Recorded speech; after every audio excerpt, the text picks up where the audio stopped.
नमस्कार, मैं हूं राम प्रकाश गौतम और आज हम लोग डिस्कस करेंगे सुप्रीम कोर्ट का एक इम्पोर्टेंट जजमेंट है जिसमें बताया जा रहा है कि जो बच्चा नाजायज औलाद है क्या उसे फादर के प्रॉपर्टी में हिस्सा मिलेगा कि नहीं मिलेगा।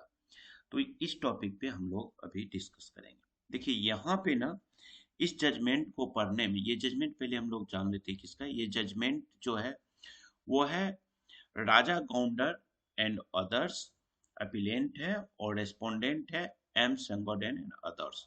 ये जजमेंट जो है एक ऐसे व्यक्ति के बारे में आया है जिनका नाम है एम एस मुथुस्वामी गौंडर। मुथुस्वामी गौंडर जो है वो 1982 में उनका डेथ हो जाता है। अब इस पूरे जजमेंट को हम लोग ना इस ग्राफ में ही समझ जाएंगे सारी की सारी बात। 19 पेजेज का ये जजमेंट है और लैंडमार्क जजमेंट ये होगा। ये जजमेंट की कॉपी आपको मेरे टेलीग्राम चैनल पे मिल जाएगा, मैं लिंक दे दूंगा, ठीक है ना। तो यहाँ पे समझने की कोशिश करिएगा। देखिए इस पूरे जजमेंट में जो केस है उस केस में देखिए यहाँ पे दो चीज आपको इंपॉर्टेंट रूप से पहले समझना होगा। पहला चीज एक होता है वाइड मैरिज और एक होता है वाइडेबल मैरिज। जो अपना एक्ट है Hindu marriage act HMA, Hindu marriage act का सेक्शन 5 जो है वो आपको शादी के बारे में बताता है। अभी एक आपने देखा होगा कि एक दिल्ली हाई कोर्ट ने एक जजमेंट रिजेक्ट किया है 2-3 दिन पहले, उस पर मैं वीडियो बना के आपको दूंगा। वहां पे भी सेक्शन 5 को मैं डिटेल में कवर करूंगा। यहाँ पे एक चीज आप समझिएगा कि यहाँ क्या हो रहा है, जो वाइड मैरिज क्या होता है और वाइडेबल मैरिज क्या होता है समझिए। वाइड मैरिज में क्या होता है कि जो सेक्शन 5 के अनुसार अगर कोई व्यक्ति पहले से शादीशुदा है और वो दूसरी शादी कर लेता है, या कोई व्यक्ति अपने रिलेटिव से शादी कर लेता है, ब्लड ग्रुप का रिलेशन होता है, माँ के तरफ से 3 और पिता की तरफ से 5 पीढ़ी के बीच अगर कोई व्यक्ति आपस में शादी कर लेता है, अगर पूर्वज एक हो और वो व्यक्ति शादी कर लेता है तो उसको कहा जाता है वाइड मैरिज।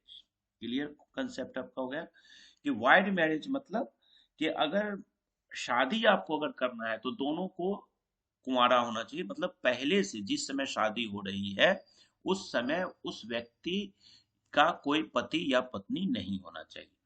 लेकिन अगर किसी व्यक्ति के शादी के समय अगर वो दूसरी या तीसरी शादी कर रहा है और उस समय अगर उसकी पहले से पति या पत्नी है तो वो शादी वाइड मैरिज कहा जाता है। Clear concept.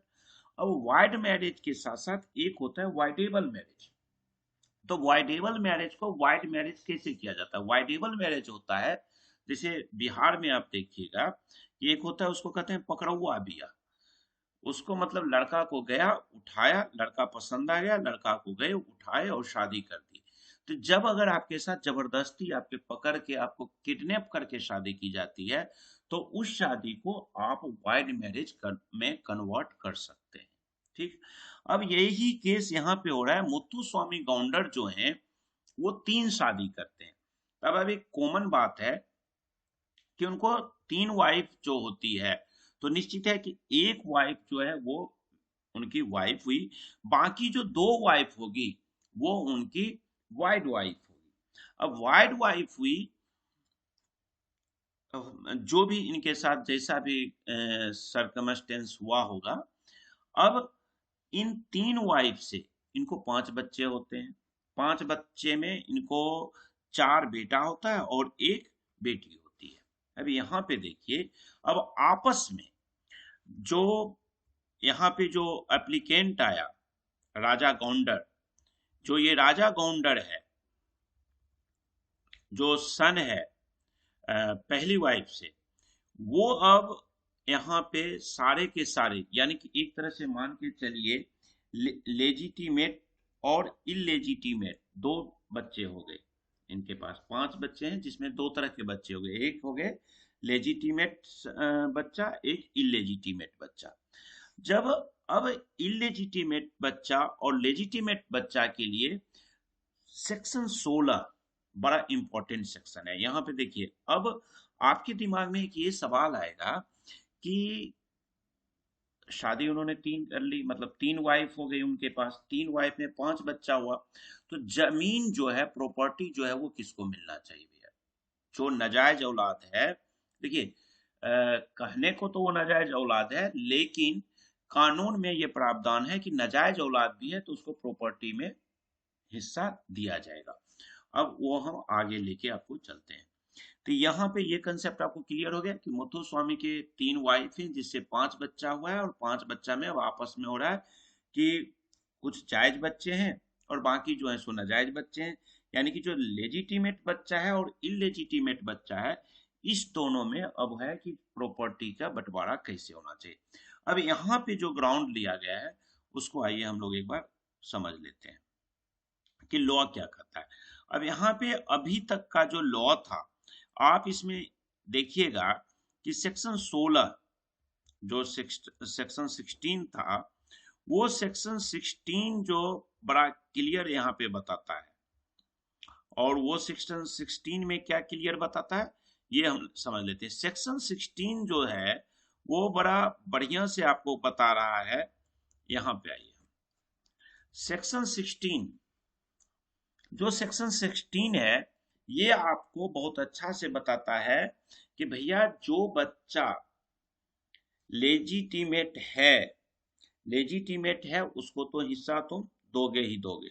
जो इलेजिटिमेट है, सेक्शन 16 सबसेक्शन 3, सेक्शन 16 सबसेक्शन 3 कहता है कि इलेजिटिमेट को भी आप हिस्सा दोगे, और किस में दोगे? फादर की प्रॉपर्टी में। अब यहाँ पे एक चीज समझिएगा कि मतलब कि अगर कोई व्यक्ति का नाजायज औलाद है तो वो क्या करेगा, जो प्रॉपर्टी उसके नाम पे है उसमें हिस्सा उसका मिलेगा, नाजायज औलाद का भी, इलेजिटिमेट बच्चे का भी हिस्सा मिलेगा।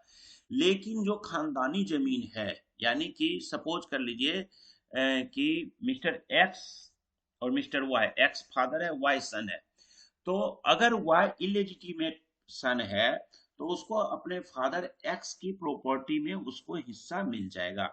बट मिस्टर एक्स के जो फादर थे उसके प्रॉपर्टी में हिस्सा नहीं दिया जाएगा। ये सेक्शन 16 ये चीज को कवर कर रहा था। अब यहाँ पे जज ने कहा कि यहाँ पर एक, इस केस का इसको पढ़ने में बड़ा यहाँ का जो नाम होता है ना साउथ इंडिया का, थोड़ा सा स्पेलिंग करने में दिक्कत होती है।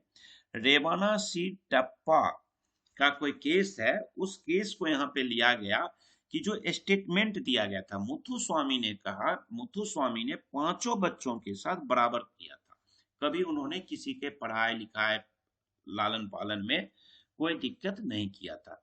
तो उनके स्टेटमेंट को एविडेंस एक्ट के अनुसार उनको लिया गया सेक्शन 18 से कि भैया जो मुथु स्वामी ने अपने सभी बच्चों के साथ एक जैसा किया, तो जब एक जैसा किया तो उसको मिलना चाहिए। अब यहाँ पे देखिए सेक्शन 16(3) जो रोकता था कि फादर के प्रॉपर्टी में मिलेगा इस चीज को, a child will be right to और in the property of the parents and not in the property of any other person, यानी कि दादाजी के केस में उसको नहीं मिलता।